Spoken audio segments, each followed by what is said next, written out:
So what is the best way to invest money that you don't need for the next 10 years? Hey guys, it's Justin Goodbread with Financially Simple. That was the question that was asked in a recent bank rate survey. So where's the best place to invest money if you don't need the money for the next 10 years? The results knocked me off my chair. I'm like, really? Can people be this crazy? So what are the results? The number one best place to invest money if you don't need it for the next 10 years, take a guess. Nope, probably wrong. Real estate. What? Real estate? The number one place to invest money for the next 10 years is real estate? Okay, I was scratching my head on that one because I know the data. Let's go to number two. Cash? Yeah, cash. Cash that makes like 1.whatever% in the bank right now is the best place to invest money if you don't need it for the next 10 years. That is ridiculous. Okay, I'm going to rant a little bit. Rant warning. That's ridiculous. Third, finally, stocks. Finally, stocks come in third place, below cash for the next 10 years. What comes after stocks? Gold. Okay, bonds after that. But real estate and cash above stocks? Oh, take a breather, Justin. All right. What's more amazing, in the last 5 years that this exact question's been asked in this bank rate survey, not one time did stocks exceed number 3. There's always been something above number 3.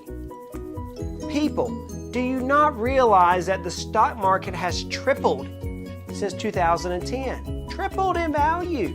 So let's go back even further.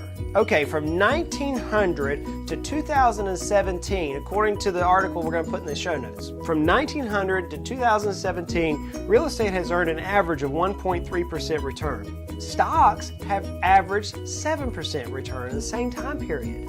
Well, Justin, that's a whole long time. Okay, let's bring the time period smaller. From 1980 to 2005, real estate earned 247% return. Gotcha, Justin. Yeah, no. Stocks in the exact same time period earned over 1,000% return, 4 times that of real estate. So why is it that we think as a population that real estate and then cash, and then cash is a better investment than stocks for money that we don't need for a greater than 10-year period? Could it be that we allow our emotions to control us? Yeah, most definitely. You know, we got these TV shows now that talk about flip this house and make $1 million. Buy this one and sell it within a few days, and you could end up making $50,000 in a 5-year period of time. I get it. I see the shows. I've seen some of the behind-the-scenes thing. Look, am I telling you to take my advice and throw all your money in the stock market? No, no one would say that. Just like no one would say put all your money in cash, put all your money in real estate or gold or whatever asset class you want to do. What most professionals would say would be to use a well-diversified portfolio. Look, I also know that past performance, what's taken place over the last 100 plus years, what's taken place over the last 5 years, what's even taken place over the last 30 days. The past performance is not indicative of future performance. We don't know. Just because it did good yesterday doesn't mean it's going to do good tomorrow. Let me illustrate how people like to buy things on emotions.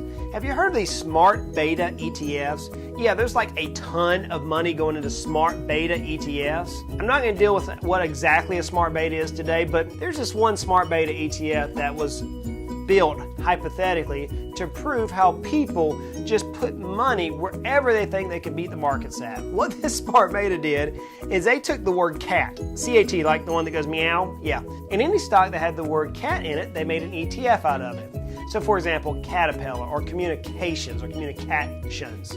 So it had the word cat in it. How do you think the smart beta cat ETF did? Yeah, it did 849,751% return on investment. Yeah, 849,000+ % return on investment.